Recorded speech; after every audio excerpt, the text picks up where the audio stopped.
Start. High বন্ধুরা, আশা করি তোমরা প্রত্যেকেই ভালো আছো। আজকেও আমি গতবারের মতো ছোট্ট একটা ট্রান্সলেশন নিয়ে আলোচনা করব। আচ্ছা বলো তো, আমার অনেক বন্ধু আছে, ইংরেজি কি হতে পারে? নিশ্চয়ই মনে মনে ভাবছো কি আবার হবে।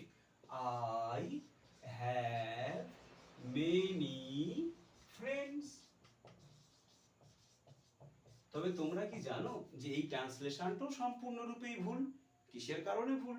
কারণ একটাই, যদি সেন্টেন্স অ্যাফার্মেটিভ এবং অ্যাসার্টিভ হয়ে থাকে তাহলে সেই সেন্টেন্সের অবজেক্ট অথবা কমপ্লিমেন্টের জায়গাতে আমরা কোনোভাবেই মাচ এবং মেনি এই দুটো শব্দের কোনোটাকেই ইউজ করতে পারবো না। মাচ এবং মেনির পরিবর্তে আমাদের কি ইউজ করতে হবে?